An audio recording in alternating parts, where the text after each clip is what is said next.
The Camel drivers love to race old school style, and Le Mans Historic is pretty darn old school. Few tracks can match the length of the Mulsanne, so it will likely dominate conversation as well as strategy today. Let's see who figures out how to play the game as we get ready to watch round 4 of the Camel GT series, and you'll see it all live here on the Global SimRacing Channel. Hi, I'm Joe Peak, and with me in the booth is Adam Lindgren. Behind the scenes is our director, Robert O'Brien, and he's using cameras provided by Ducky Beard. On the rare chance you've never heard of Le Mans and need an introduction, we have our handy track guide ready to bring you on board.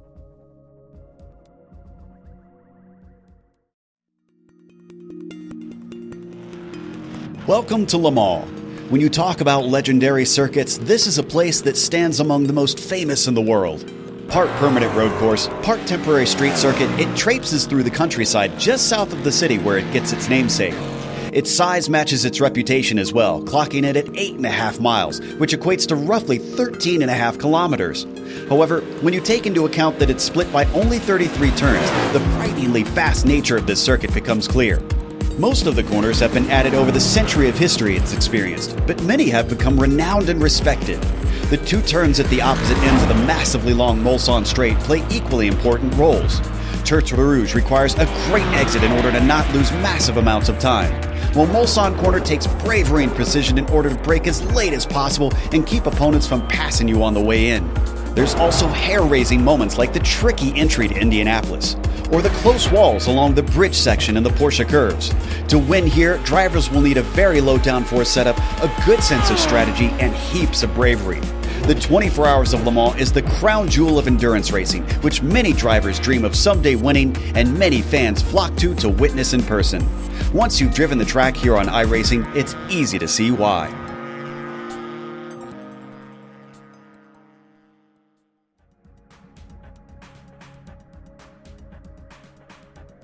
The longest tracks we have here on iRacing, Adam, this is certainly going to give the drivers something interesting to worry about. Yeah, definitely, Joe. Le Mans Historic is a staple of the Camel series and one of the most deceptively difficult races of the entire season.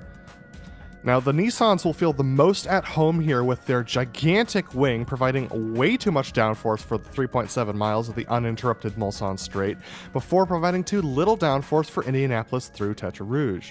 The GTOs will feel similarly limited by the size and shape of the Audi itself, with the box machine pushing such a big hole in the air that the draft is 1.5 seconds long.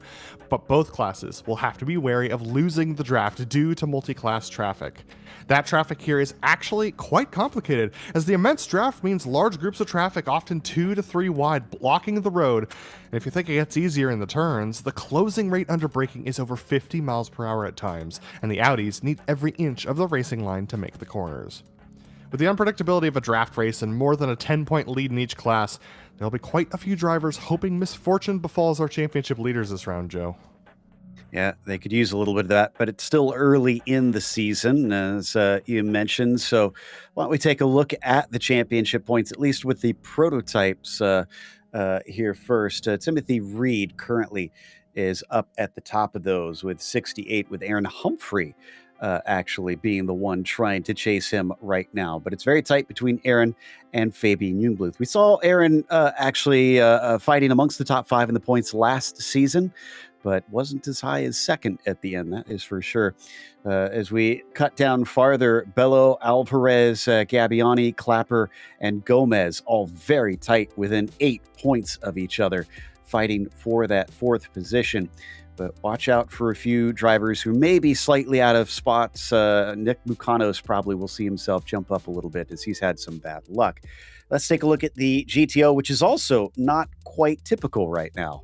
No, it's not quite typical, but that's because of the absence of Yuko Leskala, who also is not here today. We have not seen him for most of the season. Javier Del Olmo, though, leading the championship, took 3rd last season and is now leading the championship, with Timothy Vaughn only 11 points behind. Arturas Kundlis is down in 3rd point, another 15 points back of Vaughn, with 2 points over Tim Kennedy, and then another 5 points as Tim Kennedy over David Lehman in 5th position. Jamie Hamill-Smith then makes up the beginning of the rest of the field. He is 6 points back of Lehman, and then Mika Tupelo is a point back, tied with Ove Trankrid, and then Mickey Friesen and Doug Cloud are tied for ninth as well. So very, very close driving here, and my goodness, Joe, the championship very tight in all the classes. Indeed. Now, for today's race, it's going to be a little bit different from usual. It is an 18-lap race, so this is one of their endurance rounds that they're going to be running. It is open setup. And we heard Adam talking about how they will want to try and trim the cars out as much as they can, but you still got to make them handle well through some of these swift corners. No spare car to save you, and considering about half of the circuit is on regular roads, there's just not much runoff in many places, so you can easily damage that car too much to carry on. Drive-through penalty is at 17 incidents and a DQ at 25. Now, while there is a lot of paved runoff, many of the spots are actually slowdown penalties instead of off tracks in a lot of cases. So it will be a concern, but not quite as much as usual around here. We're just waiting for the first laps to finish, which I do believe our Nissans are getting ready to do. We'll have to wait a bit before the GTOs manage to cross the line for the first time, if they can get around for a second one on top of that. And Timothy Reed is the first to put one on the board. He has been quick lately. He currently leads the GTP points. So can he keep it up here today? Absolutely. Here's Jorge Lopez Exposito coming across the line, looking for a decent time. Going to be a little bit slower than Timothy Reed, though. A 3:14.58 is about 2.5 seconds slower than our current provisional pole sitter with Aaron Humphrey in the 12.6s behind. The GTOs just now coming through the Ford chicanes and coming through the final couple of corners of the track. We got Arturas Kundalis, who's going to be one of our first drivers to cross the line and start their second lap. Crosses the line about 3:44.617. That's actually a pretty good time, but Ian Haycock's immediately up to the top of the field in the GTOs, as we still have an incomplete group of GTOs who have yet to set the times. Guess Ian's time spent at the actual track here recently has helped him out quite a bit.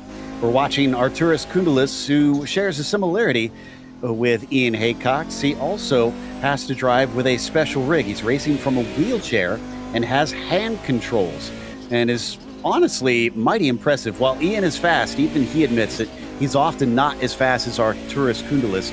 But Ian today actually has the hand over top of Arturas Kundalis, but not by much. So we'll see if he can find something in these 2/10 on this second lap. Yeah, Arturas with an average starting position of 7th position and an average finishing position of 8th position in this series. A very good driver with those hand controls. And Joe, the last place that Arturas won in this series, right here at Le Mans. Ooh, interesting. All right, well, let's hope he can start a little farther forward, although granted, starting position not as important here if you can hold on to the lead group, but that's a big if. And we'll see who can do that here today, because, like I said, going to be a big talking point down here along the Mulsanne. Well, this isn't the Mulsanne. This is coming up into Indianapolis, where it's going to be a very tricky braking zone. Laust Olsen trying to make up those 0.6 of a second to catch Timothy Reed.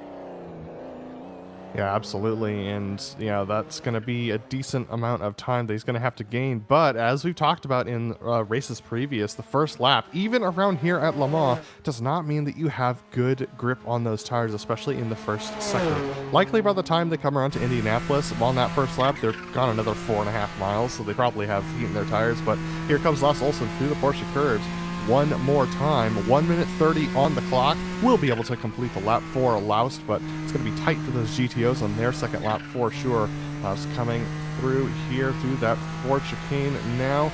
Actually, Ford chicane coming up here, but Laust looking good on time, but can he get to the finish line in 11 seconds? Timothy Reed's going to beat him to it, but will he be faster? And right now it does look like the 4 is going to improve. A 3:11.8. Laust Olsen follows him across. Can he find anything? 3:12.4. That's going to be faster, and that's good enough for the front row, but not pole. No, Aaron Humphrey now pips him. Aaron Humphrey, a good finish for him, gets him into second position. Jorge Lopez Exposito sliding through the final chicane, is able to hang on to it, but it's likely not going to be that much faster. Crosses the line just a fifth, just 500ths faster, unfortunately for Jorge. Might have gone off track there as well. Yeah, and that will delete your time. We've got a couple drivers. Oh, Aitor Sentes Galindo up to the pole position. I was about to say Aitor is one of them that needs this lap, and his second lap was a good one. He's 0.3 faster than Timothy Reed. And that's going to be it for just about everybody here. Jack Wells is going to be our final driver to try and come across the soils. Hamilton Barrera Ruiz. Barrera Ruiz crossing the line, unfortunately, did not set a faster time on that lap. And we've got about 4 drivers that have not set times in the GTOs, and the GTPs have, looks like the same amount here. So let's go through those starting times. Aitor Sentes Galindo has taken, I wouldn't say a surprise pole, but we definitely didn't see that one coming, as Timothy Reed will start next to him, and Aaron Humphrey will begin in third. Laust Olsen gets shuffled all the way down to fourth after it looked like he was going to be on the front row. Alexander Van de Sant will be in fifth. Then it is Daniel Gomez in the sixth position, followed by Hamilton Barrera Ruiz starting in seventh. Jack Wells will be P8 and Seamus Power ninth. Jorge Esposito will begin in the top 10. Morgan Soom will be on the next slide in 11th as Phil Lake starts a bit far back for him there in 12th. He'll have fun passing cars, no doubt. Romain Bello will be 13th and Nicholas Mucanos in 14th. Antonio Alvarez is the last to set a time in P15 with Jason Clapper, Eric Intilli, Jesus Morales, and Carlos Fonseca rounding out your GTP field, rather. And then in the GTOs, another surprise pole setter. We've got Theo Schleret up there on the pole, pipping Javier Del Olmo by a decent margin, actually. Wow, about 2 seconds. That's really impressive. Timothy Vaughn in third position with Ian Haycox lining up in fourth. Peter Urban lining up in fifth position on row 3 next to Arturas Kundalis. Chris Yatito is going to start off row 4 with Ben Lafter alongside him. And Tim Kennedy and Cam Porter round out the top 10 starters, with Pablo Rangel starting off in the 11th position and Jamie Hamill-Smith in 12th. Robert Plumley on row 7 next to Mika Tupola. And Mika Tupola being the last to set a time, with Doug Cloud, Edouard Yarmilo, and Michael Jenke, as well as Ian Bradsfeld not setting times. Those are your 18 starters in the GTO and your 37 starters today. And let's not forget, this is another split race. This has been happening more and more in Camel GT. Used to be extremely uncommon. So this is top split we're witnessing with very good track conditions, 70 Fahrenheit. It is a bit late in the day, but shouldn't see the sun go down. Thankfully, that's the case because the Audis actually don't have headlights. They didn't race at nighttime. They did kind of more sprint races back in the day, and very little wind to speak of. Now, Theo, with that big gap, makes me wonder, Adam, if he breaks the draft, is that him basically having this wrapped up? Well, if he can do a 1.5 seconds a lap faster than the guys and keep him off his back, especially through the twistier bits, absolutely he could break free. It's going to be up to the guys behind to not fight that much and just to try and stay in his wheel tracks. Because if they can hang on to the 1.5 seconds behind, you get down to that 3.4 mile back straight, you're going to have no trouble catching back up to him. Absolutely. Now, you'll see them head into the Porsche curves, but they will start single file. It obviously, in real life, they would try to double up for the actual start here at Le Mans. But it's a little bit trickier in sim racing since not everybody has the peripheral vision to make that happen cleanly. So they've made a gentleman's agreement to everybody back off and try and do it single file out here. Hopefully everybody got the message. Looked like there was pretty much a consensus in the group before they got going.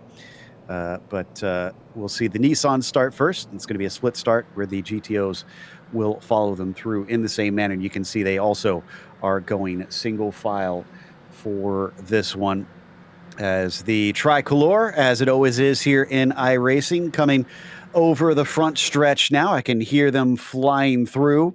Can't quite see them with that camera there. But usually, actually, we do have a camera specifically pointed at it, but it looks like it's gone missing. There it is. There it is. Just at the pit exit over the front stretch. I can tell you now with certainty, those things are a lot louder than you might realize. And they used to be extremely loud here in the sim. I understand why now. I think they nerfed them a little bit just to save people's ears, because you don't need to be impressed like you do in real life. Meanwhile, we have Heitor Sintez Galindo coming off the final turn, and the green flag is out as we go racing at Le Mans. Looks like a pretty clean start in behind him. Everybody following, as the agreement said, single file. This will make it maybe a little less likely to see passes down into the Dunlop chicane, but let's see who's brave as they break for the first time this race, and I'm not seeing hardly anybody going side by side. Let's go to the GTOs. Theo Schlerer getting a great start on Javier Del Olmo, already up to about half a second ahead, with Timothy Vaughn tucked in behind. It's all very strung out in the Audis, but this will all accordion back together when they get onto the Mulsanne straight. Theo might have cut the first corner. It'll be interesting to see whether or not he has to pay a slowdown penalty, but looks like he's free and clean as he heads into the first sector.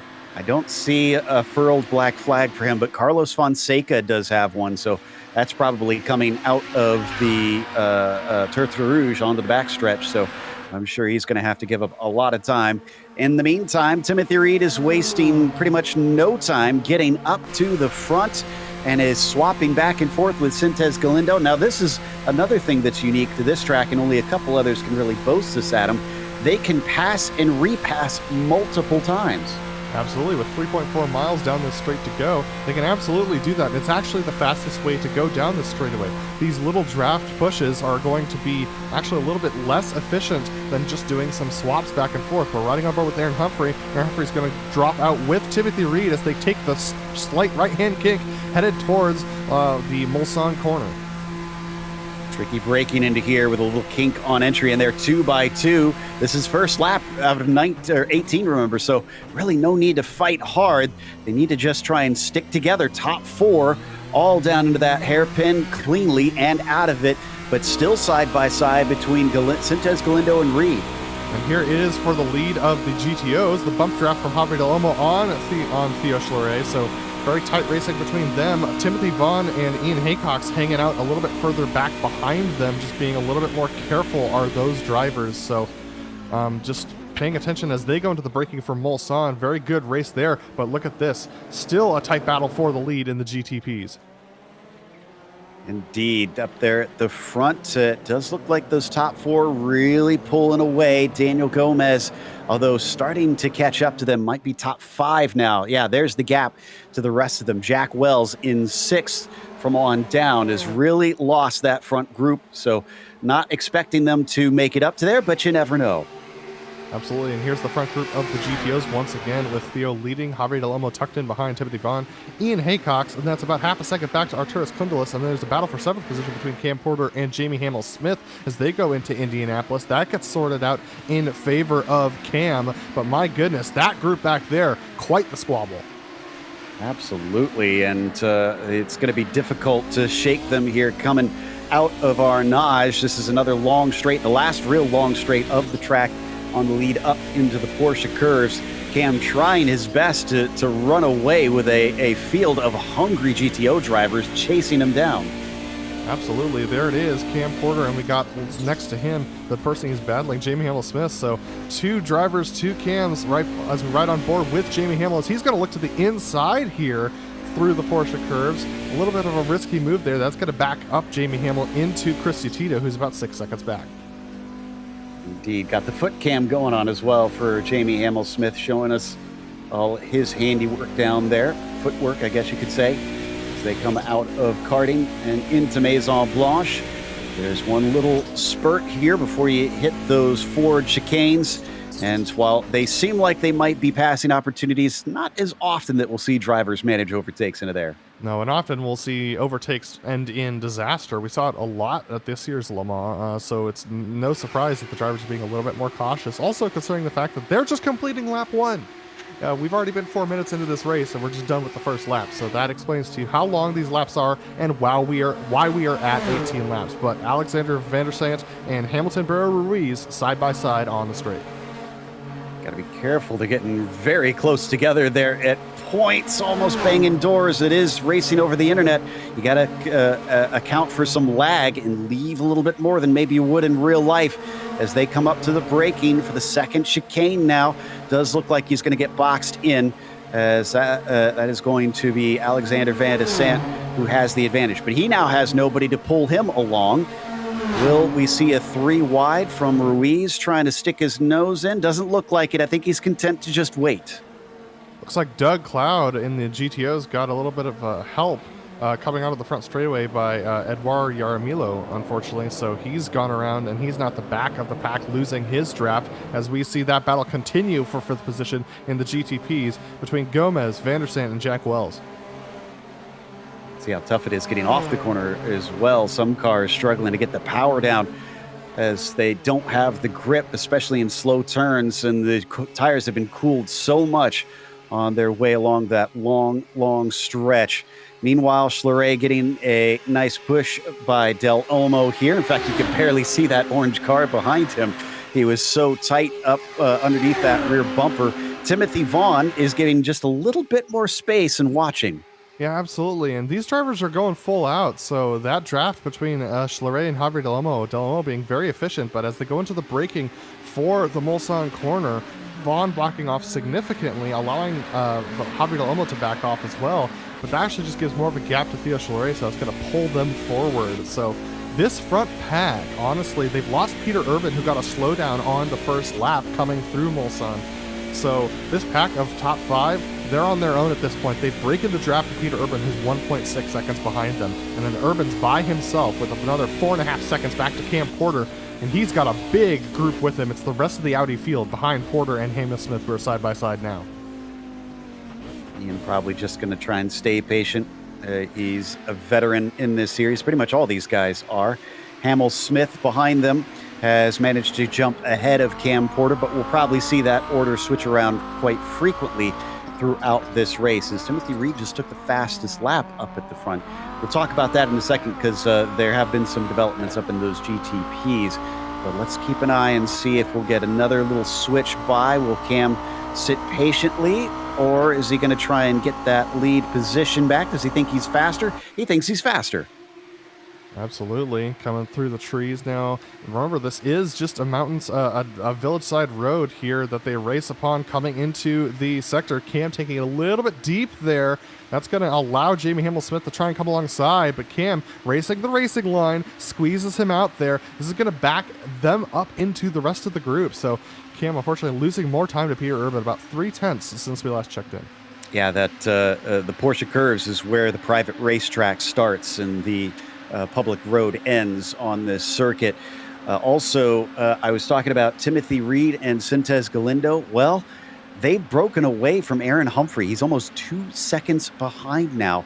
So it's come down to just the top 2. Again, things could change once they get into traffic, maybe, but it will depend on where they catch cars, because with so many long straights, it might not hold you up at all, or it might hold you up a lot. Now, this race is 18 minutes. That's going to equate to about an hour. So this is going to be a race where these drivers need to take pit stops. So that's going to come into play, especially towards the latter half of this race. They will likely go through the Audi field about twice. Timothy Reed, though, deep through the Mulsanne corner, our leader in the GTP. So he tends to run a fairly trimmed out vehicle, but not really running away from Heitor Sintez Galindo at this point. No, definitely not, as we're still watching the 21 of Hamill Smith. Now we're over with Reed and Sintez Galindo. Timothy Reed kicking things off with some excellent results so far. But Heitor Sintez Galindo has been a bit snake bit this season. Just can't seem to get to the finish with a good result. So how much does he want to push right now, and how much does he just want to kind of ride? It's worth talking about the fuel numbers around here, considering the fact that they have to take a pit stop. That being said, the battle for eighth position in GTOs still very, very chaotic, as they're on the long Mulsanne straight at the moment. But a lot of these drivers, especially I'm thinking Javier Del Olmo, he's been tucked in behind the Theo Schleret for most of this race. They're probably going to be thinking about fuel numbers. They're probably going to be trying to save a little bit of fuel tucked in behind the cars ahead of them. And I think when it comes to Theo Schleret and his pace advantage being 1.3 seconds over the rest of the field, I think the only way you're going to be able to combat him is likely going to be with fuel efficiency. So I wonder if Javier Del Olmo is hanging out that close because he's using the NASCAR drafting trick of half throttles tucked in that close behind a guy. Yeah, I gotta imagine it's saving monster amounts of fuel for him right now, and it's got to be working well. But I'm curious how well it's working for that other pack behind them. Hamel Smith currently leading them in 7th, and it's quite chaotic. There are cars all over in various different lines that I can see every time I glance at it. Yeah, absolutely. That battle for 8th position really is where the action is, whereas the front pack seems to be trying to be a little bit calmer. But here is that action that we're talking about. Cam Porter, Jamie Hamel-Smith can't seem to get enough of each other right now. Into Indianapolis side by side again. That's going to be Jamie Hamel backing off a little bit with Chris Yatito leading that pack now.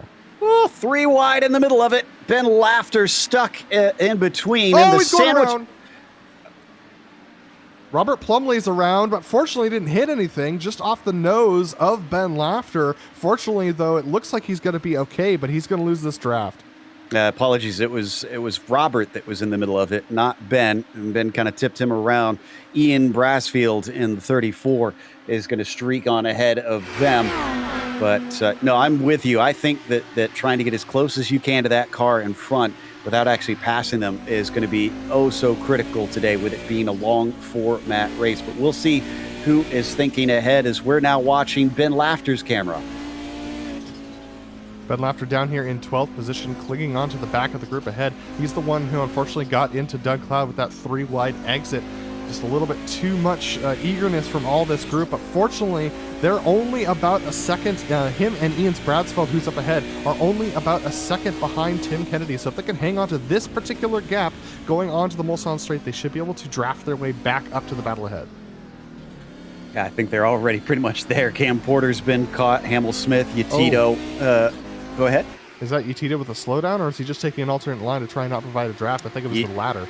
Yeah, it was indeed a slowdown. Good catch on that. Just as you said it, I checked, and he made it clear pretty quickly. So very efficient work from the 37, but he's already 5 seconds back from Urban, who's another 4 seconds back from the lead pack. So it's really separated from the leaders to the rest of the field. Oh, I got to think they're going to catch Peter. Sorry, Joe. Phil Lake just made a pass in the grass coming into Indianapolis to try and take over the 9th position from Hamilton Barrera Ruiz and Morgan Soom. This was an insane pass. Here we go with Ruiz taking it deep into the corner, trying to fight back against Phil Lake. Can't get the power down, though. Phil's going to hang on to that. We need to look at this replay. Phil is known for being a fierce competitor, and we'll have to check it in a second because here we go. It is going to be Morgan Soom managing to use that slipstream now. Unless he's brave on the brakes around the outside into the Porsche curves. He is, but too brave. He gets almost knocked into the kitty litter. He holds on to it, and it looks like he's got it under control once again. That was scary. We're only on lap 4, and Phil has got the bit between his teeth. Yeah, absolutely. Here's the replay of that moment going into Indianapolis. This is a sketchy moment from Phil Lake. He's tucked in behind these guys. He sees them side by side. He pulls out to the left side and into the grass. Just barely see it through those trees. There he is in the grass on the outside and into the braking zone of Indianapolis and sweeps around the outside of those guys. What a brave move from Phil. Incredibly gutsy, and he made it work. It's just unfortunate it came to maybe a little hip check later on. Sorry, that is Ian Haycox, who just went to the lead of the GTOs kind of by force right there as we saw it just coming in. Ian Haycox outbraked himself, and Theo Schleret and Javier Lomo had to make him avoiding action, and that puts Ian Haycox in the lead. I mean, whatever works, I suppose. He is indeed your top man now, and being chased by Theo Schleret. Now, does he want to be in the lead is the question, as Kudelis now ducks to the inside of Timothy Vaughn and gets back into 4th. There is Ian's camera. It looks like he's okay with things as they sit right now, not stressed out, just casually working his way through the gears as they go through Indianapolis and now Arnage and accelerate towards the Porsche curves. Yeah, Ian Haycox with that manual gear shifter using his own hand throttle. He has the left foot for braking and for the clutch. But my goodness, these drivers really working through the gears right now. Ian with a good gap over Theo off of that corner. So Theo about 6/10 back now.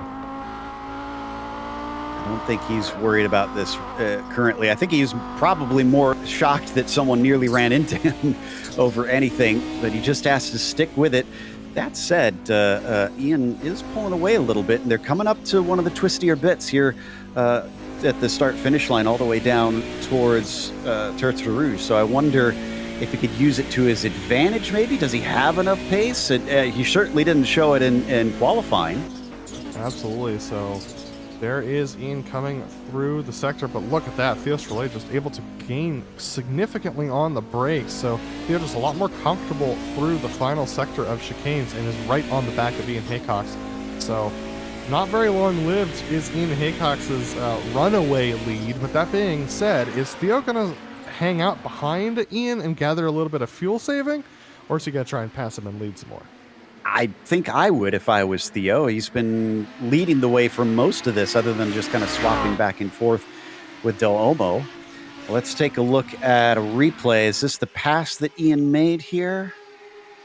Yeah, yes, it is. So you can see Ian back there in third position. Javier and that's Schleray up ahead. They're going down the very, very long Mulsanne straight. And Ian's gaining quite quickly on those two up ahead. They're going to hit the right-hand kink. There you see the indicators for it on the center of the roadway. There's that right-hand kink, and Javier gets Theo a little loose, and he's going to back off a tiny bit. And then we're going to see Ian Haycock's just miss his braking point. He looks to the inside. He's thinking about a pass. Now under braking, he goes by Javier and then just takes it a little bit too deep, almost runs into the back of Theo, and slides to the inside and makes the corner just fine. But Theo had to get out of his way to do it. You know, I wonder if some of this is because a lot of these drivers have been approaching at so many different speeds. Maybe there's a little bit of uncertainty where the actual brake marker needs to be in that situation. So here's our top five in the GTOs, all tucked in with one another. Timothy Vaughn definitely lifting in the back of that pack, trying to save as much fuel as possible. So these top five, I think most of them are thinking about fuel saving, including Theo Schleray now, as he's tucked in behind Ian Haycock. Which means they're probably going to be trying to pit very late here, and we won't see many try to duck in early to take advantage of that. In fact, only Nick Mukanos has been in pit lane, and that's because I believe he started there. Nobody else has been down to their crews yet as they come through Mulsanne hairpin and out along golf course and start to wind up through the gears. We have to remember these are very, very powerful cars with four-wheel drive, so they get going. They may be boxy, but at their highest speeds, they're pretty darn close to the GTPs. Yeah, absolutely. They're almost up to 180 miles an hour. 2x2 there as we exit the Mulsanne corner. This is once again in that pack for 9th position, led by Jamie Hamill-Smith now. Actually led by Ian Bradsfield as Cam Porter's beside him. Watch them all come through. This could get pretty feisty. Cam's holding the inside through the kink, but he's going to be on the outside through Indianapolis proper, and he backs out of it. Behind him, a little bit of a battle between Hamill-Smith and Kennedy, but they'll get single file. We heard Cam telling us last week about he's got a YouTube channel where he does woodworking. I did go and check that out, and honestly, it is mighty impressive. So that Cammy's Garage that you see on his car that he's been advertising, I would recommend it. Go check out his YouTube channel. He does some incredibly cool little items. Absolutely. And Cam's going to do another cool little item, try and make a pass through Porsche curves possibly. Nope, thinks better of it, but sliding are both he and Ian Brassfield, so both of them a little bit slick right now. You got to remember, you're carrying these tires for the entire race most likely, unless you're not saving fuel, so these drivers have to be a little careful under this particular section of the race, this portion of the race. Remember, it's it's going to be the warm it's going to be during the day. It's 8:37 virtual standard time for these drivers, so the track's only going to cool down, which is going to increase the tire wear a little bit, but also increase grip. It's another thing I can attest to that is, at least I found somewhat strange about France is, boy, the sun sets late there. It stays pretty light way into the evening in the summertime, and as they come across, there's no worries about the darkness amongst these drivers, although Cam's got to start hustling. Brassfield's kind of dipping away from them a little bit. It's about 0.8 of a second. That will bring them back in, but if he loses another 0.8 before they get to the Mulsanne, then he might not be able to regain. Our leaders in the GTPs are just starting to hit the back of the Audi as Timothy Reed about to touch upon Doug Cloud, going by him in turn 1 right now. Aitor Sintes Galindo, a second back of Timothy Reed, close enough to stay in touch, but he's starting to lose it a little bit. He's been losing speed to Timothy Reed on the straightaways recently. Now 1.2 seconds back.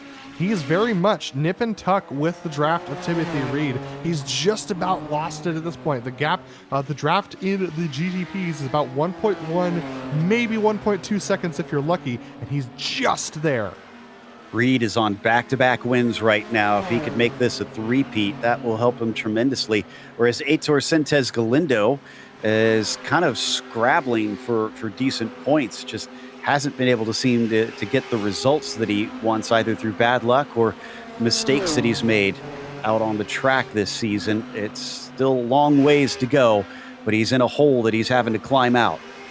Yeah, speaking of bad luck, Javier Del Olmo got a slowdown out of Corvettes last time around, so he's now 2 seconds back of the lead 3 now in the GTOs. So this is going to be an unfortunate situation for them, but look at this. Our leaders of the GTPs going past some of the packs of the GTOs. You can see the speed difference, not that much, but definitely enough to be scary. Yeah, coming down to the braking now, looking for their markers into Mulsanne corner. That's where it really will see a whole bunch of differences. A lot easier to get on the binders in these high downforce machines than it is for the GTOs. And look at how much they gain on Pablo Rangel. It looks like they'll get them on the way out, but now they are coming up into serious traffic. Yeah, they're about to catch that group that we've been watching with Cam Porter, Jamie Himmel-Smith, Tim Kennedy, Peter Urban, Ian Brassfield, who had a slowdown coming onto the Mulsanne straight last time around. Let's see whether Aitor Sintes Galindo, he's going to back off. All right, here we go. This is going to get complicated. They might be able to catch all these guys and pass them on the straight, and if so, that's the best situation that they could possibly get here. So that's going to hold up the group behind with Pablo Rangel, Michael Janke, Eduardo Jarmilo, and Mika Tupola. So, but look at this. The GTOs going side by side a little bit. So Timothy Reed is going to be able to get past most of them by the time they get to the Porsche curves, but I'm not sure he'll get Cam Porter and Tim Kennedy. Aitor was struggling to get the power down. You could see the rear complaining as he tried to apply the throttle, and Tim's you're right. Get it. Oh, no, he did not. Oh, will he? Just around the outside in time, but so did Sintes Galindo, and he keeps touch with him. But here comes another. It's going to be Peter Urban, and this definitely slows up Timothy Reed a bit. That was a good work from all those guys to get through, but now we've got third position who's going to get stuck behind. That is Aaron Humphrey now. Aaron Humphrey's going to get stuck behind this group as they exit the Porsche curves. Coming through, he's going to be really struggling to try and cut through this Audi field, so he's going to lose a lot of time. Top two separated by less than a second, though, as we hit lap 7 now. Getting close to the halfway mark because we got a taker. Van de Sant is going to be coming into the pits. Now, unless he has some sort of damage or penalty, I would not expect this unless maybe this is a call because of traffic. Yeah, but unfortunately the traffic's pretty well packed up at this point, so I'm not sure he's going to be gaining more than he loses here on this pit lane, because remember, he's getting out of the draft, so that's going to be something to worry about. Here's Theo Schlore still tucked in behind Ian Haycock. Speaking of fuel saving, these guys are doing it. Yep, but it has been dwindled down a little bit. Well, Del Olmo actually caught them, excuse me. Looks like Del Olmo and Vaughn is back in it, except, nope, Vaughn is 2 seconds out. So he's lost the plot a little bit, while the top 4 are now all that remains. There you could see the yellow machine of Timothy in the number 6 that has lost touch with the group. Absolutely. So our leaders in the GTPs just went by. They no longer have to worry about any GTOs, so their battle is their own until they take their pit stop. 7, rather, for the leaders of the race. It is lap 8 for them, lap 7 for the GTOs. Esposito and Antilli also pit in this lap, so they're going to try and break it up. Not quite halfway. They're in just a little bit early, but again, makes me wonder if this is their ploy to try and avoid some of the traffic and maybe get a luckier break, as this top group of GTOs stays in their little snake weaving down the Mulsanne corner. Everybody trying to spot their markers as they come up into the braking zone of the Mulsanne hairpin. Schleret is going to have the hardest time with him right behind that rear wing, and that thing is large. It blocks a significant amount of your view. At least he backs off early enough that it looks like he can hit his marks right. Yeah, the only way that you can really be safe around here is to back off just a tiny bit before the driver ahead hits the braking zone, especially because even with these drivers that you race with every single week, you still don't really know where their braking zone is super consistently. Here comes Aaron Humphrey trying to cut through. He's going to take to the concrete on the outside, try and get his way through. Here comes Javier Deloma with a head of steam. He's going to take this opportunity to pass one, but not two Audis. Yeah, that's going to put Koundulis back to the back of this group. Well, Haycox continues to lead at the front of it. It's all swapping around, but this could depend on what happens after the pit stops. Will they be separated by differing times in there? And if not, who is going to be able to make that last gasp to try and overtake your rivals and not let anyone by a second time? That's the thing. Yeah. When do you make that move? Well, so here's the thing, is that, I guess Javi is going to take it now. He's going to hold up Laus Olsen in fourth position. He's going to try and make the move for the lead. Laus is going to go on the outside. 3 wide they go into the Porsche curse. Theo Schleret trying to follow Laus through. He's going to go side by side with Javier Delomo. Here they go side by side through the flattest, slickest part of the track for these Audis. It's so hard to go on. Here comes Jack Welser on the outside, 3 wide again, as Theo decides to back off and survive another day. That's a slide from Daniel Gomez as he hangs onto the car. Indeed, and Jack Wells there just dicing his way through as Daniel Gomez eventually squeaks by. Looks like Morgan Soom also going to get caught up a little bit, and I think he might lose time here through the forward chicane based on how things have been going. This actually works out pretty well for Ian Haycox. He has now up to nearly a second over Del Olmo. Schleret's probably thinking, wait a minute, I was okay with second. I don't want to be as far back as third. He's got to try and make sure that he keeps himself in touch here, else he's going to have to make a double overtake later on. Yeah, and Aitor Santos Galindo has lost the back of Timothy Reed. I'm going back to see where it happened, and this was actually through turns 1 and 2, actually, right before we got to the Dunlop Bridge. He actually locked up the left front tire and I believe possibly had a throttle lock go on with his hardware. So the fact that he's still 3.2 seconds behind is actually a big deal right now. Koundulis now showing 1.7 behind Del Olmo. This is not looking good. Let's see if things change around at some stage. Haycox is being eaten up as Santos Galindo 3 seconds behind Reed. Wow. Yeah, it's important to note that Theo Schleret is also behind Koundulis. So those two got held up significantly going onto the Mulsanne straight. So they're going to have to work together to catch back up to the drivers up ahead. And they are doing so. They've already gained a 10th just in the last couple of seconds. So great job from them to work together to catch back up to Ian Haycox and Javier Deloma, because Theo is definitely pushing Arturis right now. So this is full-on push draft mode for those two drivers to catch back up the back.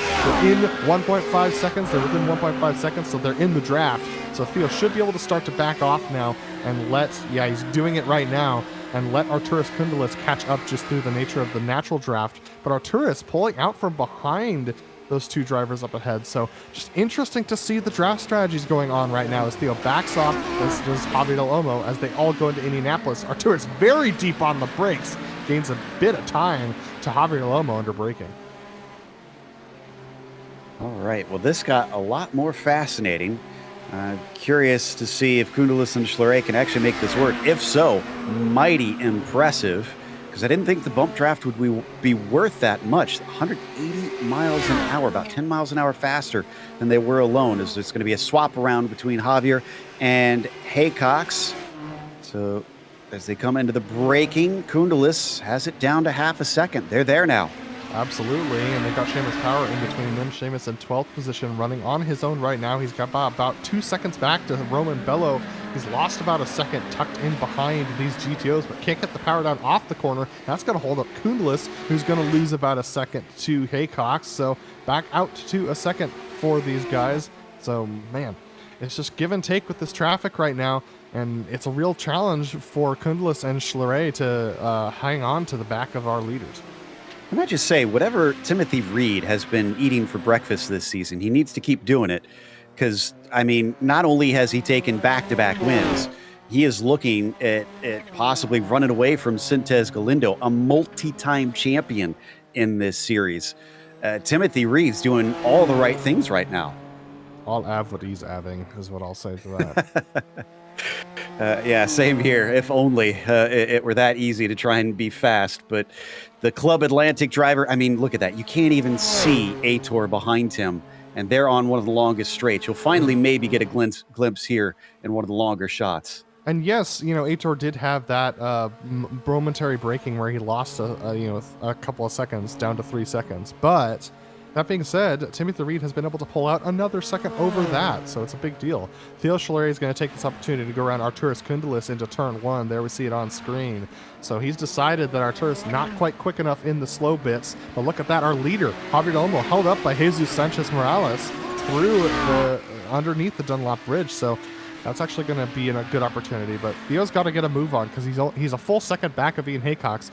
Ian Haycox a full second back of Javier Olmo. If they don't make the catch-up over the course of this lap, we could see Javier Olmo start to get into his own breakaway.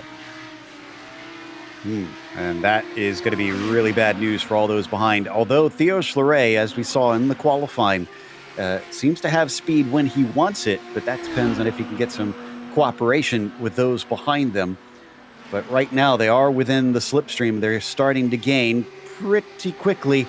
Looks like up at the front, Ian Haycox running about 176. Behind them, Schleret up to 180 now, going much, much quicker. 181 as he pulls top gear. And despite just a little bit of weaving, hoping to break it, it's kind of all for naught here. Ian Haycox is going to be reeled in. Absolutely. So all these guys working hard, trying to get themselves back up there, and they are reeling each other in. Everyone's underneath the second now. I'm going to try and check and see who we've had that has been a big mover in this race as these four once again work their way down into the braking of the Mulsanne hairpin. Depends on which class you're looking at. I think Ian Brassfield is the biggest mover in the GTOs, 12 positions up from a starting position of 18th. So he's up down in the 6th position is Ian Brassfield. As our leaders go into Mulsanne corner, all nose to tail now, so that battle back up together in the GTPs. I mean, it's looking like Antonio Alvarez is in a pretty good position. He's up 6 spots from his starting position of 15th. He's up to 9th is Antonio Alvarez. He made a clean pass on Philip Blake about 5-ish minutes ago, so he's doing very quick work out there. Ooh, looks like Schulleray's got a run, and he wants to make use of it. Yep, I told you he'd want to get back into second place, and he finally does. So now we've got an interesting pair. We've got 2 orange cars up front, and we've got 2 green cars behind.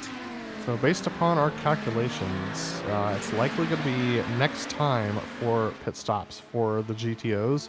Either that or they might be able to go 11 laps, but not much more than that. Now, that being said, yeah, I don't think anyone in this pack is going to be able to do more than that because no one has been able to sit in the draft for the entirety of the race up at this point. Javier Olmo was there for about 6 laps, then Theo Schleret was there for about 3 to 4. So we're in a pretty good position now for Javier Olmo and Theo Schleret to be the ones with the most fuel in the tank for this class. I believe Ian Haycox is going to be the one who's probably going to have to go the shortest amount of time or take the longest pit stop. And then Arturas Kundlis, he's probably going to be somewhere in the middle. Also have 3 different cars pitting from GTP, Gomez, Ruiz, and Clapper, all in on the same lap. And they're going to be passed by Van de Sant, who pitted 3 laps ago in that number 8 machine. So he's back up to 11th after that one. Should hopefully be good to go to the finish. And speaking of Antonio Alvarez and his good moves, Philip Blake has been able to catch back up to him. I think Alvarez got a slowdown coming onto the Mulsanne straight, so that's put him behind Phil Lake. Phil Lake not having the greatest of races, but he did have that fun moment on the outside into Indianapolis. So not without its heart-raising, hair-raising moments. Yeah, and Alvarez just going to sit behind him patiently. There's some pitters in the GTOs, Joe. Cam Porter and Tim Kennedy, as well as Robert Plumley, have come into the pits. Tim Kennedy and Cam Porter were in the same group. Plumley was tucked in behind, but those are our first takers in the GTOs, and a bit early. I mean, it was rather chaotic back there, so I kind of don't blame them. I know it is quicker to stay with the pack, but he does have a friend with him. So I actually like this call. I think Cam and Kennedy are making a pretty wise move here. Absolutely. Javier Del Olmo and Theo Schleret have gapped Ian Haycox and Arturas Cundulis on this particular straightaway, and Schleret tucked in behind Del Olmo, trying to get a little bit more draft, I believe. They're pushing pretty hard, but not as hard as Schleret was pushing Haycox, or Cundulis rather, to try and catch up to the front two. I would not want to try and bump draft in these cars. You've called them the cheese wedge for obvious reasons, and they're kind of notorious for acting like scoops. Now, that being said, they're much better than they used to be. It used to be that in order to run fast, you had to run quite a bit of camber at the front, which definitely made, toe out rather at the front, which definitely made you a little bit unstable. But it's a lot faster to run a more generous negative camber now than it used to be. So it's better than it was, but Theo Schleret, a missed shift, unfortunately, is going to take him out of second position, and he's going to drop to the back of that pack. Oof. As long as he can stay with him, he'll be okay. But leaders in the GTPs are in, Joe. Yeah, I was just about to say that. Reed, Sintez Galindo, Humphrey, Olsen all in. Looks like Soom, Wells now joining. I see Phil Lake heading in along with Alvarez. This is it. Into the pit window, as nobody seems to be able to go farther than 11 laps. Absolutely. So with our GTPs in, it'll be interesting to see how this splits up the GTP field. This is where the draft packs can often get broken up for these GTPs. So Heitor Sintez Galindo still in the box. Timothy Reed's in the box for 21 seconds. Our shortest pit stopper so far is Eric Antilli with 27.9. So Timothy Reed already passed that by 2 seconds and more. So Timothy Reed just now exiting the box, and he's going to retain the lead, but about a second faster in the box was Heitor Sintez Galindo, so he's gained a second back, but unfortunately, it's not close enough. Yeah, and he spent a decent amount of time behind Tim. I just don't think it was enough to really save the fuel he needed to try and leapfrog back up to him. Humphrey exits out in third place, still not doing too bad back there, kind of on his lonesome. And Van de Sant, after his early pit stop, is into fourth. Absolutely. So this is a good position for him to be in. He's actually gained a spot over his starting position with that early pit stop. The question is, can he maintain that pace over Laust Olsen, who's down behind him in fifth? So there's our GTO leaders back out of the final corner and ticking off another lap. Looks like none of them are pitting. In fact, I'm watching a little farther down. Oh, do we have one? Yeah, Peter Urban. Okay, there we go. So the 31 is going to take service, but he's the only amongst the top 10. Yeah, Peter was running by himself for most of that section. So Jamie Hamill-Smith and Ben Lafter from that second pack that was with Cam Porter and Tim Kennedy are also going to jump in. So it'll be interesting to see how Porter and Kennedy fare versus Hamill-Smith, Lafter, and Yatito. Because they were all in the same pack together. Michael Janke behind them was a little bit further back of them during that time. But here's a nice battle for 8th position between Daniel Gomez and Hamilton Barrera Ruiz. Phil Lake looking on as well. You can see how important it is to stay tucked in with that other car until the last second. Phil Lake finally popping to the side. And unfortunately, as soon as you do that, this car just hits a wall of air and you can't go anywhere. So he's going to have to sit and wait patiently and hope that he can outbrake him if he wants to get this move done. Yeah, you think you've gained enough speed to go past, and you step out and you lose a good 5-6 miles an hour. Feels really like a bummer, to be honest with you. So it's often best to just hang out in that draft and try and make a pass on the more technical sections of the track.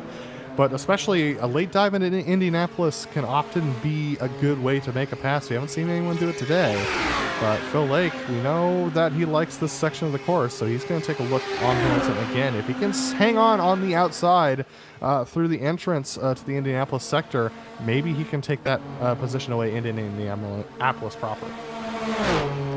It looks like, interestingly, Porter did actually jump quite a few of those other cars by a big amount. Tim Kennedy was too far back to hold on to him. So that early call, even though he didn't get a friend to work with, is looking pretty good. And Theo Schleray just had another misshift out of the Indianapolis section. Unfortunately, he's now full-on lost the pack.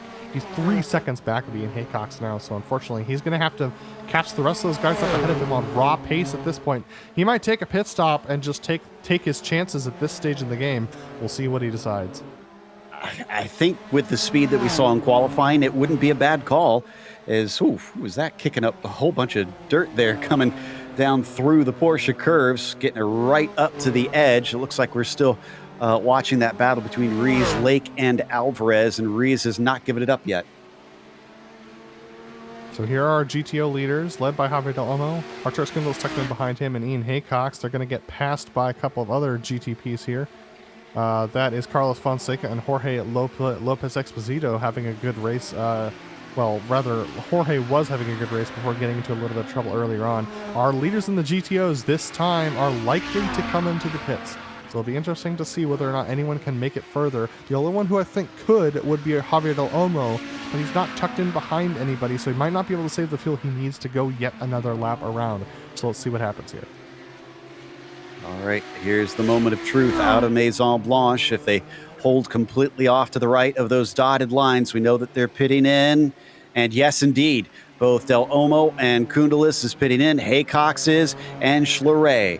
We'll see whether or not Schleray can gain on pit entry. Looks like not really, but that was Arturas Koundelis with a lock of the brakes entering the pit lane, so good move from him. Timothy Vaughn also coming into the pit lane as well, so now comes the question of how much fuel do you take? Do you think you can save any more fuel on these closing laps? Can you take 1 tick less? Do you have to take 1 tick more because you're not sure you can make it on the fuel that you have?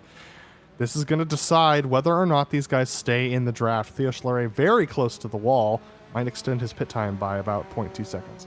Brasfield's discovered something that I did the hard way. That's that the pit entry chicanes are not that easy. Spun the car out under braking and took a long time to get it straightened up. He's going to lose a ton of positions.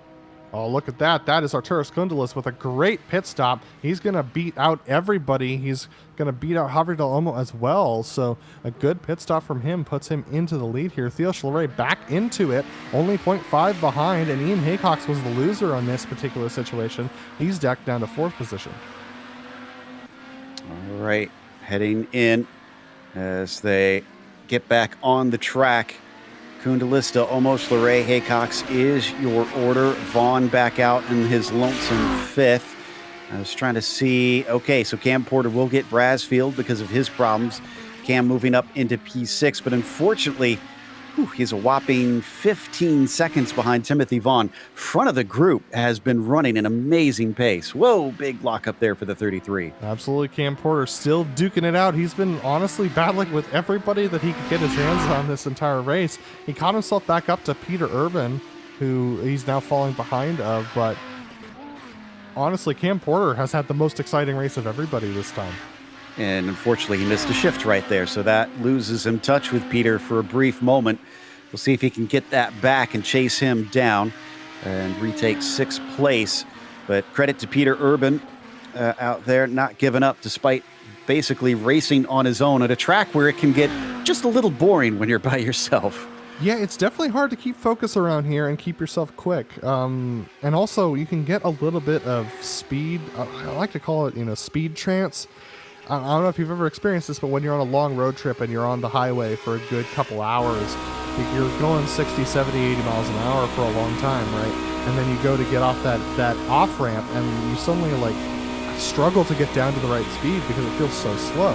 That can happen to you here on the Mulsanne Straight with 3.4 miles of straightaway. So, and especially if you're in the lead as long as Timothy Reed's been there by himself, you can really get a speed trance going. It can be hard to make Mulsanne Corner work.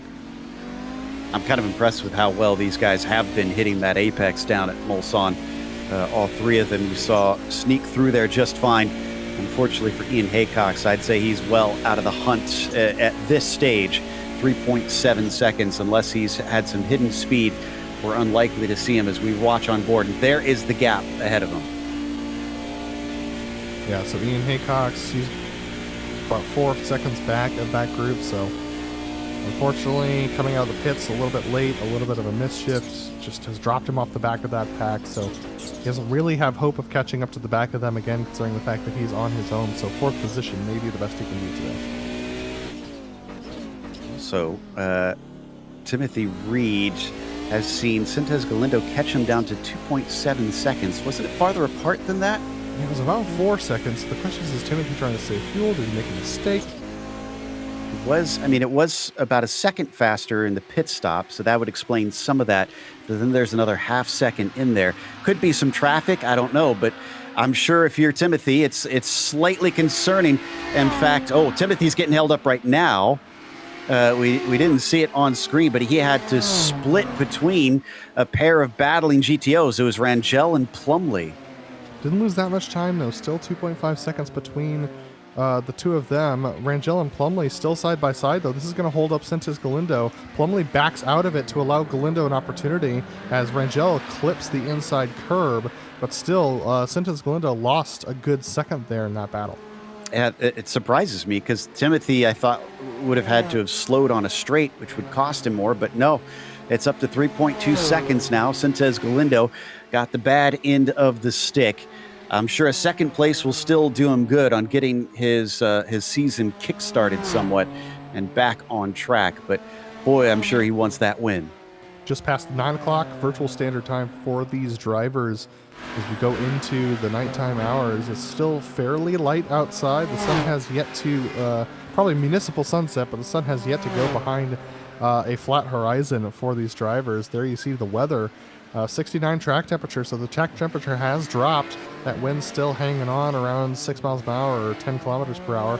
Humidity's still hanging out at 54, which is pretty dry for a French summer. So these drivers doing a good job working with the conditions that continue to change.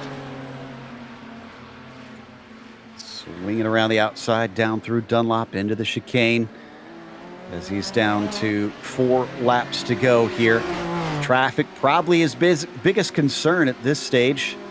Just making sure that he doesn't do anything foolish. Both of them trying to make sure that they don't throw things out the window accidentally with a good result in their hands. Somebody kicking up a lot of smoke coming through the Ford chicane as Phil Lake has Ruiz hot on his heels. Yeah, Phil with Ruiz tucked in behind him as they go into turn 1. Phil's just trying to get himself up into a better, hang on to that top 10 finishing position with Hamilton Ruiz down there in 10th position himself. Phil Lake in 9th. I can report that Arturas Kundos tried to do a double draft pass on the top 2 in the GTOs. Couldn't do it though. Unfortunately, the flat front nature of the GTOs made it so that it was not possible for him to make that pass. So if he's gonna try and get by, it's gonna need to be off of a mistake or an opportunity that comes from Javi Delamo and the recovered Theo Schleret making a mistake. Have to admit, I'm a little bit surprised because Phil Lake in the past has been someone who challenges for wins here, even the GTPs. Honestly, doesn't matter which class he's in. He's usually up at the front. But since we've seen him return, I don't know if he's rusty or if the car has changed somewhat, but he's been maybe running where he is now, somewhere around the mid-pack and trying to work his way forward. He did a great job at Phillip Island. He passed a lot of cars, but today, just not seeing that speed. Well, remember, when Phil used to race here, the series didn't split that often. I'm not saying that Phil is not worth being up there at the top of the field. I'm saying he's likely a little bit rusty, and that rustiness is probably being compounded by the fact that the level of drivers that have come into this series since he took his sabbatical has been quite excellent. So it's likely being compounded by the fact that we have a really strong strength of field now in this series with even more drivers who are up to the challenge of racing these challenging vehicles. So it's going to take a little bit for him to get back up there, but we'll see him back up there for sure. Yeah, he's got a lot of determination. He's not the kind of guy that just rests on his laurels. He wants to win races. Yeah, one other thing that's worth mentioning as these two are battling it out is that At a circuit like this that's this long but has this like few corners, I mean, it seems like 18 corners is a lot, but over the course of over 5 miles, it's not honestly that many. You have to remember that every single corner is more important on a track like this because it spits you out onto long straights. So if you mess up that corner, you lose more time here, you lose more effective track position if you don't nail those corners as effectively. So it takes a lot more consistency on corner exit in order to be good here. Are you running the Bugatti circuit? Because I thought it was 31 turns around this place. That's fair enough, 31 turns. But still, like, still, many of them spit out onto straightaways that it's very important to hang on to try and be as good as possible on the exit of those turns. They would just slide through some of the more notorious corners here in the Forest S's and up to Tertre Rouge. That's a critical one that you were talking about, as they need to get the throttle down and stay within touch of one another. I think we may have just had our first wreck, Joe. Seamus Power is in the pits and majorly damaged. This happened in the Porsche curves. We've had some incidents, but yeah, I don't think we've seen people really smack the wall all that hard.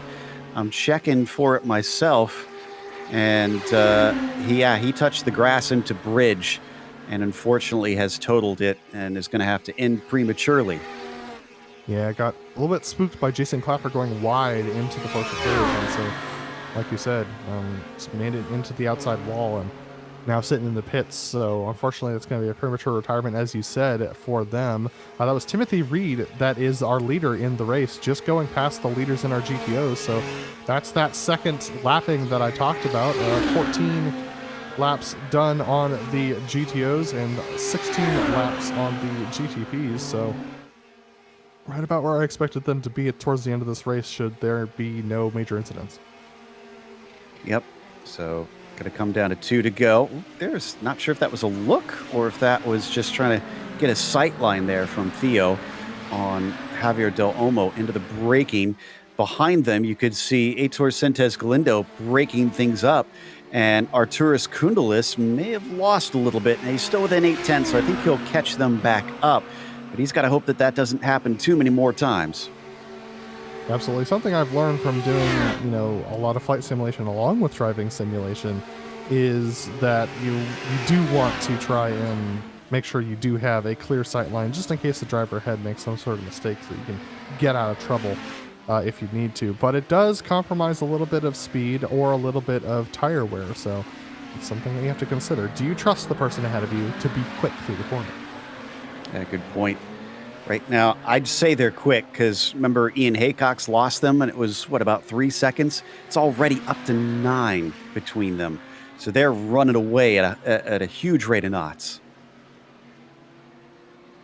Interesting thing to note, though, is that our fastest driver in the GTOs is actually Arturas Kundalis with a 340 flat versus the next fastest drivers, who I believe is going to be Javier Del Olmo with a 341.2. So Arturas with the draft absolutely put in a stonking time, better than any of our qualifying times. I mean, that's to be expected. It's similar to Daytona in that regard. Laust Olsen here up in the 6th position in the GTPs, chasing down Morgan Soon. That was a sketchy move.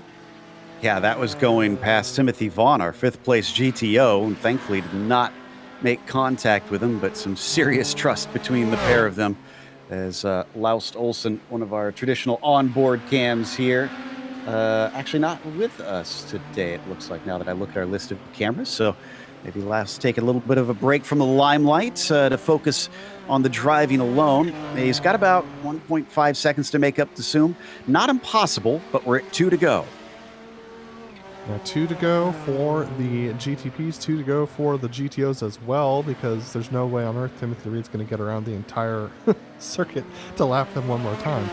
But Laust Olsen tucked now in behind Ian Haycock. Ian now 10 seconds off of the back of the top 3, so that opportunity at a podium unfortunately lost for Ian, as Laust Olsen trying to catch his way back up to Morgensen. I mean, you joke about lapping him. Right now, the distance is about 34 seconds from Reed to Olsen at a small track where sometimes they lap as little as 50 seconds a lap. They could, he could be close to being worried about being lapped. But right now, he's okay. Still, it's been a torrid pace in the lead of both classes in this race, just dropping everybody behind. Yeah, it's worth mentioning that Timothy Reed is already about 1.5 miles, 2 miles ahead of the leaders in the GTOs. But the Mulsanne Straight's just that long. It's just terrifyingly long for these drivers. So it's crazy because you definitely get into a different mental space for this particular track with this historic layout than you do anywhere else, and I include Daytona in that particular regard. It's a completely different mental space to race this track around here, especially with the way that this multiclass works with the Audis and the GTPs. I've never felt anything quite like it trying to race these cars at these speeds. Zooming down the Mulsanne. Top 3 is all that's left. We started with 5, then there were 4, and now the podium are trying to sort themselves out. Laust Olsen is going to duck out of the way and overtake both of them. Seems like each time Koundalis is struggling a little bit off the corners in comparison, while Schleret is able to just stay tucked right underneath the 2. Absolutely. I'm not sure whether Koundalis is struggling or whether he's just relaxing a little bit, trying to keep himself mentally fresh for this particular final lap that's coming up. They're almost done with the penultimate lap for these drivers. They've got some work to do. But this is going to be an intense final lap. There's going to be a lot of jockeying. It's going to be basically a game of Battleship out there to figure out where you want to be exiting Indianapolis. They've still got to deal with the lap traffic of the GTPs every once in a while coming through. Yes, they're spread apart, but it may well have a big part of who is winning this race, which will be happening soon because the white flag is out for Timothy Reed up at the front of the field. Yeah, Timothy with a commanding lead, 5 seconds over Aitor Santos Galindo. Just needs to be clean and consistent and smooth, not particularly fast on this final lap. Don't drop it down beneath where you're comfortable, but just run that thing clean and smooth. Don't take any risks. Just do what you've been doing for the last 30 minutes. All right, well, only about 3 more minutes, and then he'll be done as he exits out of Tertre Rouge onto the Mulsanne. Morgan Soom now with the fastest lap of the race, a 3:12.106. Interesting. No, it's one of those things where as a driver, you're like, man, where was that the rest of the race? You think to yourself, because, I mean, you're out here so many times just on your own, so it can be a little bit challenging. But leaders in our GTOs, starting to get a little bit interesting here, going through the first couple of corners. This is where things are getting interesting. We know that Theo's got good single lap pace. The question is, can he break that draft? Can he get that pass done on our championship leader, Javier Deloma? And I have bad news for fans of Phil Lake. He's lost his internet connection to the race. His notorious bad luck returns. And he is unfortunately not going to be able to complete this one as we got cars battling for position in and amongst our leaders. That is Gomez and Ruiz, who are in their own little fight. I don't think it interrupted them too much, although Koundalis is going to have to hustle. Yeah, Koundalis has got 2 straights to get back onto the back of these guys, so he's got himself a decent position. He just needs to. He should be back up to them by the time they take the kink towards Mulsanne corner. But it's going to be interesting for sure. He's definitely going to have the best run he's had all day. If he can take it into Mulsanne corner, he could definitely spice up this race. Looks like he's backing off a tiny bit. He wants to set up this pass as best as he can. Absolutely. It's all about timing from here. You got to think strategically for the remainder of the race. Where do you want to pass? Where do you think you can get it done without missing out and also without giving the opportunity to your rival to do it right back at you? And they're dwindling it away. This is the first real big one here along the Mulsanne, but you've got 2 more after it. All 3 of them probably thinking, not yet, not yet. Absolutely. So here we come into the Mulsanne corner. Look at that. That's Theo Chalet looking to the inside a little bit of Javier Deloma. He's going to take it to the outside a little bit late on the brakes is Theo, but he's able to keep it down. They're going to exit this corner and take the battle forward. My goodness, this is going to be a tight fight. This is going to come up to the best opportunity they have to make a pass right here. Theo's going to take the opportunity. Arturas Kundalis is too far back to do anything about it. Theo's going to the outside of Javier, but he's going to get slowed up. The aerodynamics are such that he's in trouble. Look at this. He ducks in front of Javier. Arturas Kundalis onto the gravel. But we've got to go to the leader because Timothy Reed is going to take the victory here in the number 4, making it a three-peat in the GTPs. Theo Schleret went deep into Indianapolis, came out a little bit wide as well. Shouldn't get a slowdown for that particular one, but he takes it deep into the second corner as well. Javier with a good exit. I don't think he's going to have enough speed to make it to him by the time they get to the Porsche curves, though. It's going to be a real risk. Here comes Jason Clapper coming through. They're not going to have to worry about Eric Antilli. He's 13 seconds back. It's now all out for these guys. Here we go. Javier Delomo looks to the inside. He's going to take the inside, which will switch to the outside again. If Theo can hold it on the outside here, he's got it pretty good. They're going to bang doors just a bit coming through. But Theo holds on to the lead, and it's going to be a switch back from Del Olmo, but he can't do anything with it, just not enough to try and sneak through to the inside. Now here comes Kundalis as well, thinking maybe he could do something. He's going to take a big look into karting. They're going to go wheel to wheel, and it costs both of them. Theo Schleret now starts to run away, and as these two squabble for scraps, Theo, who put an astounding lap in qualifying, is going to go not quite lights to flag, but he will go from pole to victory as he wins here at Le Mans. Great race from Theo and a nice attempt from Arturas Kundalis. That is Jason Clapper, who spun out coming out of Corvette, but a good race from them. Still a battle between Jamie Hamill-Smith and Ben Laughter. They're coming through the Porsche curves, battling for 9th position in the GTOs. Ben Laughter is going to come out the better of that for the moment, but my goodness, a great race from everybody. By the way, Cam Porter is in that 6th place with nobody near him. Excellent run in his situation. And there you can see as the drivers celebrate their podium finishes. The last of them are working their way to the line now. There's Porter getting that 6th place. And that was up 4 positions, by the way, for Cam. Excellent job. In fact, one of the biggest movers, the biggest mover down in the GTO class there, up those spots. That's going to take us to a quick break. We'll come back with the official results as well as driver interviews, so stick around.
Welcome back to Le Mans. We just saw round 4 of the Camel GT series, and Timothy Reed came away with a well-executed win. Basically just couldn't be caught despite the slipstream. Aitor Sintez Galindo was still about 5 seconds behind and did his best as Aaron Humphrey got himself a P3. Alexander Van de Sant with an early pit stop still wound up 4th. Morgan Soom, who was very fast late in the race, in fact may have taken the fastest lap of the race, wound up 5th with a gain of 6. Laus Stolson was P6 as Jack Wells was 7th. Then it was Hamilton Ruiz in the 8th position, Antonio Alvarez behind him in 9th, and Daniel Gomez in 10th. On the next slide, it was Jason Clapper, who had a rough finish there at the Ford chicane in 11th. Eric Antilli was P12, and Romain Bello was in 13th. Jorge Esposito, P14, was followed by Jesus Morales, 15th. Carlos Fonseca, 16th, and Nick Mucano, sadly, 17th. Phil Lake, our first DNF, unfortunately, in 18th. Seamus Power, the only other one down there due to a wreck, in 19th. And then we get to the GTOs where Theo Schleret took a commanding victory. Well, I mean, I would say commanding. He took a commanding pole, but a very decisive victory over Javier Del Olmo. Arturus Gundalis tried to make a move on Del Olmo towards the end of that race, but couldn't get it done. So the championship still remains with those two as 1 and 2. Ian Haycox finished in the 4th position with Timothy Vaughn in 5th. Cam Porter coming home in 6th, gaining 4 positions from 10th position starting spot. Great move from him, with Tim Kennedy finishing in the 7th spot with Peter Urban in 8th, and Ben Lafter 9th. Jamie Hamill-Smith rounding out your top 10 with Chris Yachito in 11th position, Pablo Rangel in 12th. Doug Cloud down there in 13th with Ian Brassfield in 14th. The last 4 drivers are Eduardo Yaramilo, Robert Plumley, Mika Tupula, and Michael Janke. It's going to take us to our winner, Timothy Reed, who has now done a hat trick. 3 out of the first 4 races have gone to this man, who's already in the points lead. Tim, it looked like you, while you did have to worry about Aitor for a chunk of the race with him holding on to the slipstream, once you broke out, it looked like it was basically yours. Not quite. I was pushing every lap just to keep him from catching up. He has good pace, and I knew if he caught me that it would be really, really hard to defend. Especially he had better top speed on the straights. So yeah, I was just pushing every lap, trying to do a personal best each lap. And fortunately, it got kind of sticky with traffic the second time around, but fortunately, I was able to keep that gap and bring it home in first. Yeah, that seemed to be a big deciding factor. Now, you talked about top speed. I mean, how did you set the car up? Were you experiencing a little bit of lack of top speed in comparison to him, or Yeah. what approach? I was about 4/10 slower on the straight than Aitor was, and a lot of other people. But I kind of focused on more lap time than top speed with the setup. So, yeah, my setup was slow on the straights, but I was gaining. It was faster, 0.6, 0.7 tenths of, or 0.7 seconds faster in the curve. So it's a trade-off, just like any other car setup. I still prefer that way. It's hard to pass in that situation. So yeah, that's why it's a struggle to get in front and keep it in front. That is a bit surprising, especially at a track like this. But do you think that philosophy will come in handy at Spa, where it's maybe not quite as long of straights, but a lot of extended curves? Yeah, absolutely. That's definitely a good trade-off too. The straight's the best passing zone, but if you can't slow it down and get it through the couple curves, then it's kind of pointless to have the top speed. So yeah, Spa's a great place to, kind of you run a different setup and get an advantage over competitors. Well, again, congratulations. It's been an impressive start to the season, and hopefully we'll get to chat with you when we head to Belgium. Sounds good. Thank you. Timothy Reed, winner for the 3rd time this season, followed by a winner over in the GTOs. Adam has caught up with Theo Schleret. Yeah, Theo, a very amazing race that you had today with our top 5 drivers in the GTOs, slowly dropping them over the course of the race. We knew you had the single lap pace, but were you sure whether you had it to win today? Yeah, basically, I knew I had it because the day before I raced with Javier as well, and we were just fighting like we just did today. So I knew I had the pace, but it wouldn't be that easy with all that draft power. Yeah, I mean, speaking of the draft, I mean, it must have been a challenge to hang on to that. You were being drafted pretty aggressively by Javier Del Olmo over the course of that race, trying to save fuel, clearly. Were you concerned about your fuel, the status of your fuel towards the beginning of that race? And what was it like to try and hang on to the draft while still trying to save fuel there? Well, the fuel is always the thing I'm the most worried about. And well, yeah, I went completely overthinking about that. So yeah, I was just concerned at first that I would stay in first, because in first you consume much more fuel. But luckily I undid the mistake to take that first place, so I was able to save a lot, and that clearly helped me before the pit, because I had an upshift mistake, so that allowed me to close the gap and not be dropped out. Your first win here on a broadcast race. How was the traffic out there for you, and are you planning on coming back with us? Well, for sure, I'm coming back, because yeah, after that race, I don't see any reason not to come back, and I have still some iRacing to grab from my poor race last week. And well, for the traffic, well, I was concerned about a couple drivers, but most of the time it went pretty great. Tough and scary at some points, but yeah, that went fine. Well, Theo, congratulations on the win. Is there anyone you want to thank before we let you go today? Well, of course, thank you to every driver to race clean and competitively. Also to the community itself, because they are very helpful on and outside the track with setups and tips, etc. And also, thank you to GSRC to broadcast these races and give them the visibility it deserves. That was Theo Chaleret, first-time broadcast winner and winner of today's race. And Joe, back to you with Aitor Santos Galindo. Indeed, second place, and apparently with a bit of a different philosophy compared to Timothy Reed today. Could you tell the same thing, Aitor, that Tim had the conclusion he came to, that you were quicker in a straight line but just couldn't hold on in the curves? Well, actually, it's actually true, because I had like an extra mile or two on the straights. Probably was on the tight pressures. Maybe it was different, but yeah, I had an extra mile or two that could be. Well, it was useful for the straights, but unfortunately, I lost all the pace on the corners. So once he got over me and broke the draft, it was extremely difficult. It's a shame, really. I was confident with the pole, but Timothy got all the pace in the world today. So huge congratulations. I settled for 22 points, and well, I finished. Yeah, and I guess that's kind of the important thing. I was looking at your results. It's been a bit hot and cold this season. You've had 2 second places and 2 races where you wound up just kind of limping home.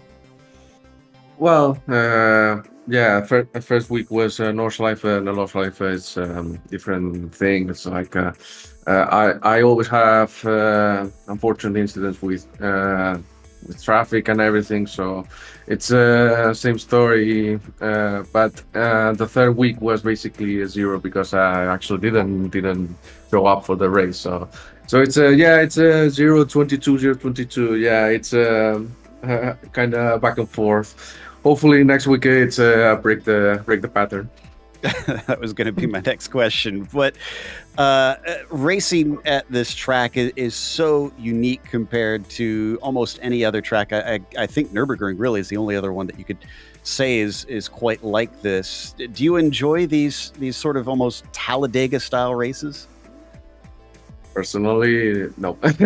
Actually, I'm a guy that likes dealing with the traffic and long track like Nürburgring or the Le Mans. Even if Le Mans is actually a multi-class track, of course, it's a different thing. It's I put a lot of experience on the dealing with traffic, and these tracks are not for me. Apart from that, it's the strategy of holding off second place and try to overtake it on the pit stop, which today didn't work for me. I don't know why.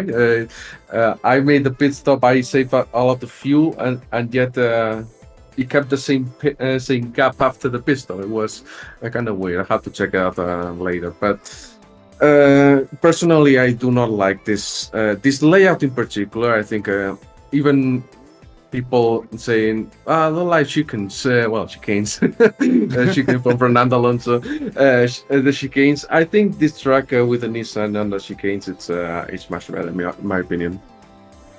I can completely understand. But congratulations on another podium. And yeah, hopefully we will get to chat with you at Spa.